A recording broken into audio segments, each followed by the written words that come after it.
MLA Maganti Gopinath కన్నుమూశారు. AG హాస్పిటల్లో చికిత్స పొందుతూ మృతి చెందారు. గత కొన్ని రోజులుగా అనారోగ్యంతో బాధపడుతున్నారు మాగంటి. 3 రోజుల క్రితం సీరియస్ గా ఉండడంతో ఏజీ హాస్పిటల్ కు తరలించారు. ఇక అప్పటి నుంచి హాస్పిటల్లో చికిత్స పొందుతున్నారు. ఈ రోజు ఉదయం 5:45 మాగంటి చనిపోయినట్లుగా డాక్టర్లు ప్రకటించారు.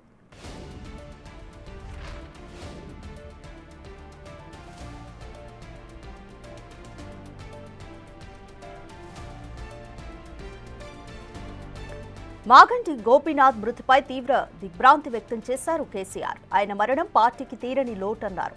ఇటు హరీష్ రావు ఇప్పటికే ఏజీ హాస్పిటల్ కు వెళ్లారు.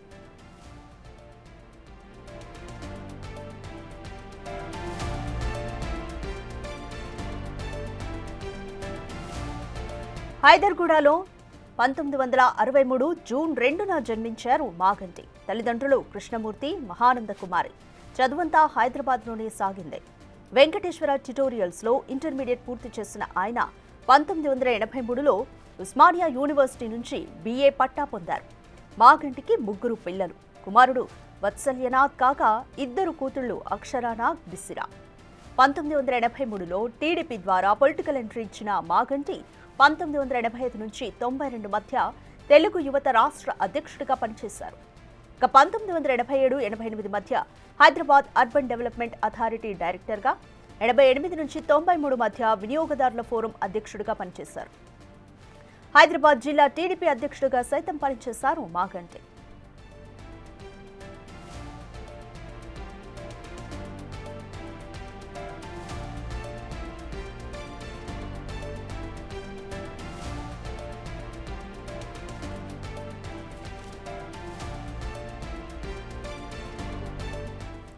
రెండు 2014లో తొలిసారి టీడీపీ తరపున జూబ్లీహిల్స్ నుంచి ఎమ్మెల్యేగా గెలిచారు. ఆ తర్వాత మారిన రాజకీయ పరిస్థితులతో బీఆర్ఎస్లో చేరారు.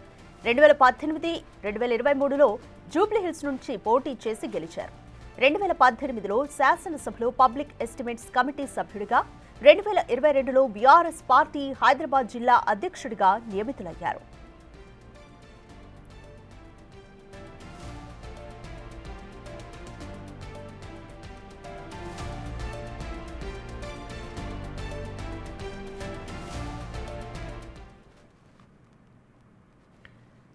మాగంటి మృతికి సంబంధించి మోర్ డీటెయిల్స్ మా ప్రతినిధి విజయ్ అందిస్తారు. విజయ్, ఏజీ హాస్పిటల్ వద్ద ప్రస్తుతం సిచ్యువేషన్ ఏ విధంగా ఉంది? బీఆర్ఎస్ కార్యకర్తలు చేరుకుంటున్నారు. కేటీఆర్ కూడా నిన్న అర్ధాంతరంగా అమెరికా పర్యటన ముగించుకొని హైదరాబాద్ కు చేరుకున్నారు. ప్రస్తుతం హాస్పిటల్ వద్ద సిచ్యువేషన్ ఏ విధంగా ఉంది?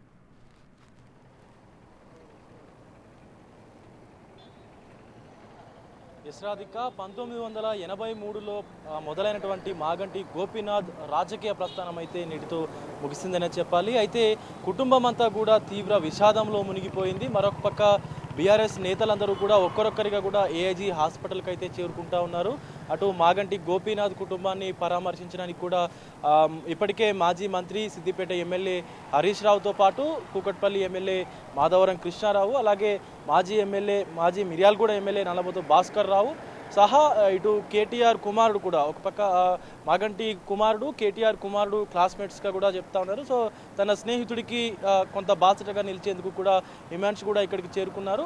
ఒక్కొక్కరిగా కూడా ఇటు ఏఐజీ హాస్పిటల్కి అయితే చేరుకుంటా ఉన్నారు బీఆర్ఎస్ కార్యకర్తలు అందరూ కూడా. ఈరోజు కేసీఆర్ కూడా తను మాగంటి గోపీనాథ్ను కూడా పరామర్శించడానికి వద్దామని చెప్పేసి కూడా అనుకున్నారు. ఈలోపే ఈ దుర్ఘటన జరిగిందంటూ కూడా తీవ్ర దిగ్భ్రాంతి కూడా వ్యక్తం చేసినటువంటి పరిస్థితి కనిపిస్తూ ఉంది. మాజీ ముఖ్యమంత్రి కేసీఆర్ అయితే మరికొద్దిసేపట్లో 9:30-10 సమయంలో కూడా కేసీఆర్ ఏఐజీ హాస్పిటల్కి అయితే రానున్నారు. మాగంటి గోపీనాథ్ కుటుంబాన్ని పరామర్శించి అనంతరం ఆయన పార్థివ దేహాన్ని మాగంటి నివాసమైనటువంటి జూబ్లీహిల్స్లోని తన నివాసానికి కూడా చేర్చనున్నారు. అక్కడి నుంచి బీఆర్ఎస్ కార్యకర్తలు అలాగే ప్రజల సందర్శనార్థం బీఆర్ఎస్ కేంద్ర కార్యాలయానికి కూడా మాగంటి మృతదేహాన్ని, ఆయన పార్థివ దేహాన్ని కూడా అక్కడికి తీసుకెళ్తారని చెప్పి కూడా చెప్తా ఉన్నారు.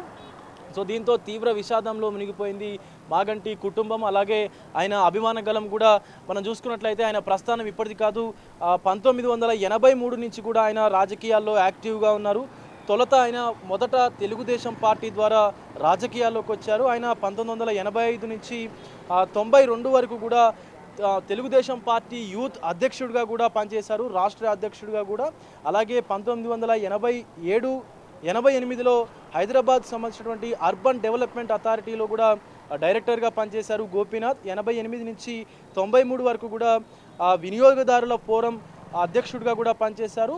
అప్పట్లో టీడీపీ హైదరాబాద్ జిల్లా అధ్యక్షుడిగా కూడా పనిచేశారు గోపీనాథ్. ఇలా వివిధ పదవుల్లో కూడా మనం చూసుకోవచ్చు ఆయన పనిచేసినటువంటి సందర్భం అయితే కనిపిస్తూ ఉంది. ఎస్, మనం చూసుకోవచ్చు కేటీఆర్ కూడా ఇప్పుడే ఏఐజీ హాస్పిటల్కి అయితే చేరుకున్నారు.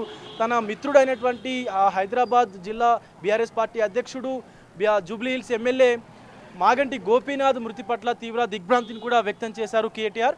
ఒక పక్క ఆయన కూడా ఇక్కడికైతే చేరుకున్నారు. ఒక్కసారి ఆ విజువల్స్లో కూడా చూసేటువంటి ప్రయత్నం అయితే చేద్దాం.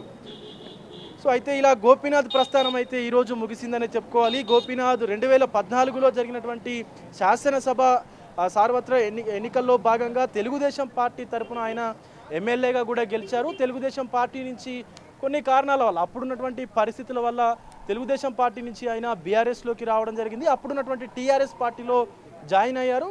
దాని తర్వాత వరుసగా 2 సార్లు 2014 అలాగే 2018లో జరిగినటువంటి ముందస్తు ఎన్నికల్లో కూడా బీఆర్ఎస్ పార్టీ నుంచి జూబ్లీ హిల్స్ కాన్స్టిట్యున్సీ నుంచి కూడా ఆయన గెలుపొందారు. తర్వాత 2023లో కూడా జరిగినటువంటి ఈ ఎన్నికల్లో కూడా, లాస్ట్ టైం జరిగినటువంటి ఎన్నికల్లో కూడా ఆయన వరుసగా హ్యాట్రిక్ ఎమ్మెల్యేగా కూడా నిలిచారు. అయితే ఇలా అన్నీ కూడా ఆయనకు మంచి పరిణామాలు అయితే కలిసి వచ్చినటువంటి పరిస్థితి కూడా కనిపిస్తూ ఉంది. సో అంతకుముందు అంటే ఈ ఎలక్షన్స్కు సంబంధించినటువంటి రాజకీయ జీవితంతో పాటు ఆయన కొన్ని సినిమాకు సంబంధించినటువంటి కార్యకలాపాలు కూడా చేసేవారు, అలాగే సినిమాలు కూడా నిర్మించేవారు. సో ఆయన నిర్మించినటువంటి సుమారుగా 4-5 సినిమాలు కూడా ఉన్నాయి.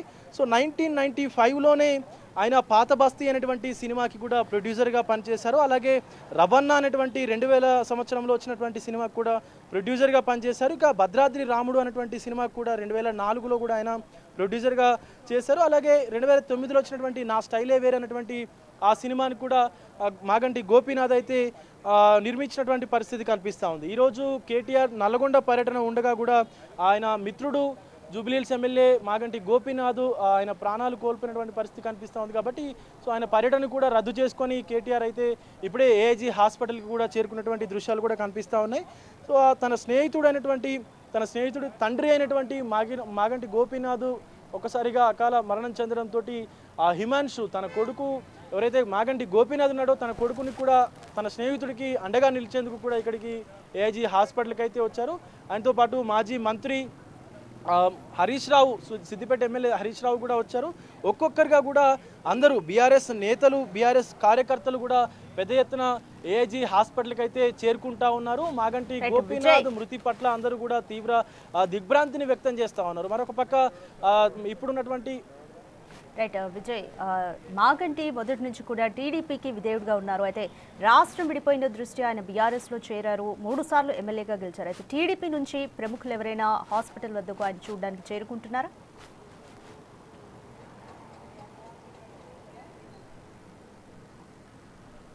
ఎస్, ఇక్కడ హైదరాబాద్లో అందుబాటులో ఉన్నటువంటి టీడీపీ నేతలు, ఇతర మంత్రులు, అంటే టీడీపీకి సంబంధించినటువంటి ఆంధ్రప్రదేశ్కి సంబంధించినటువంటి మంత్రులు కూడా ఒక్కొక్కరిగా హైదరాబాద్ ఏఐజీ హాస్పిటల్కి అయితే చేరుకున్నట్టుగా కూడా తెలుస్తోంది. మరి కాసేపట్లో కూడా హైదరాబాద్లో అందుబాటులో ఉన్నటువంటి టీడీపీకి సంబంధించినటువంటి నాయకత్వం, అలాగే వాళ్ళ నాయకులు ఎవరైతే ముఖ్య నాయకులు ఉన్నారో టీడీపీకి సంబంధించినటువంటి ముఖ్య నాయకులు కూడా గోపీనాథ్ పార్థివ దేహానికి నివాళులు అర్పించేందుకు మరికొద్దిసేపట్లో ఏఐజీ హాస్పిటల్కి కూడా చేరుకున్నారు రాధిక. ఎందుకంటే ఆయన ప్రస్థానం, అసలు మాగంటి గోపీనాథ్ రాజకీయ ప్రస్థానం 1983లో మొదలైందే తెలుగుదేశం పార్టీ ద్వారా. సో ఆయన యూత్ అధ్యక్షుడిగా పనిచేశారు, రాష్ట్ర యూత్ అధ్యక్షుడిగా పనిచేశారు, అర్బన్ డెవలప్మెంట్ డైరెక్టర్గా పనిచేశారు, అలాగే వినియోగదారుల ఫోరం సంబంధించినటువంటి డైరెక్టర్గా పనిచేశారు. సో గతంలో అంటే రాష్ట్రం విడిపోయిన తర్వాత మనం చూసుకున్నట్లయితే కొన్ని కారణాల వల్ల ఆయన బీఆర్ఎస్లోకి రావాల్సి వచ్చింది. ఎందుకంటే తెలుగుదేశం పార్టీకి ఇక్కడ స్కోప్ లేకుండా పోయింది. గతంలో ఉన్నటువంటి మాధవరం కృష్ణారావు కావచ్చు, ఇతర చాలామంది కూడా, అంటే టీడీపీ క్యాడర్ అంతా కూడా ఇటు షిఫ్ట్ అయింది కాబట్టి, టీఆర్ఎస్లోకి షిఫ్ట్ అయింది కాబట్టి, సో ఆయన కూడా తప్పనిసరిగా టీఆర్ఎస్లోకి రావాల్సి వచ్చింది. అప్పుడున్నటువంటి టీఆర్ఎస్ పార్టీ ఆయనకి సాదర స్వాగతం పలికి కూడా అంటే టీడీపీ నుంచి గెలిచినా కూడా టీఆర్ఎస్లోకి అయితే తీసుకున్నారు. సో చాలామంది కూడా టీడీపీ ద్వారా ఎన్నికై కూడా ఇప్పుడు టీఆర్ఎస్లో కూడా కొనసాగుతూ ఉన్నారు. సో అలాగే ఇప్పుడు ఆయన బీఆర్ఎస్లో కూడా కొనసాగుతున్నారు, సిట్టింగ్ ఎమ్మెల్యే ఉన్నారు. కాబట్టి ఖచ్చితంగా ఇక్కడ హైదరాబాద్లో అందుబాటులో ఉన్నటువంటి ప్రతి టీడీపీ నేత, ప్రతి టీడీపీ కార్యకర్త కూడా మాగంటి గోపీనాథ్ పార్థివ దేహానికి నివాళులు అర్పించేందుకైతే ఏఐజీ హాస్పిటల్కు చేరుకొని ఉన్నారు రాధిక. రైట్ విజయ్, మాగంటి అంత్యక్రియలు మహాప్రస్థానంలోనే జరగనున్నాయా? ఎన్ని గంటలకు జరగనున్నాయి?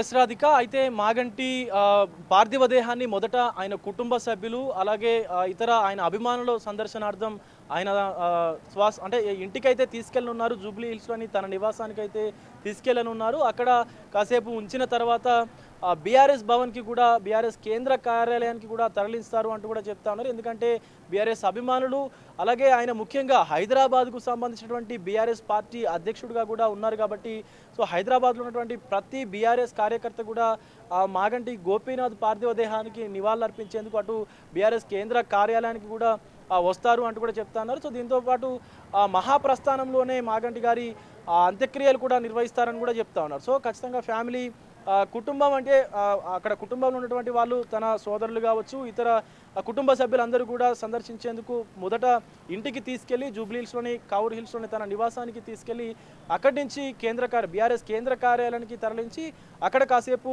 ప్రజల సందర్శనార్థం హైదరాబాద్ ప్రజలు ఇతర జిల్లాల నుంచి వచ్చేటువంటి బీఆర్ఎస్ నాయకులు ఎవరైతే ఉన్నారో వాళ్ళ సందర్శనార్థం అయితే తీసుకెళ్లి బీఆర్ఎస్ కేంద్ర కార్యాలయంలో కాసేపు ఆయన పార్థివ దేహాన్ని ఉంచనున్నారు. తర్వాత మహాప్రస్థానానికి తరలించి అక్కడ ఆయన అంత్యక్రియలు ప్రభుత్వ లాంఛనాలతోని జరిపించనున్నారు రాధిక.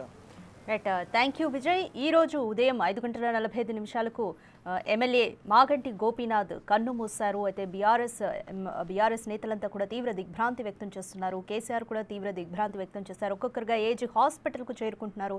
మహాప్రస్థానంలో మాగంటి అంత్యక్రియలు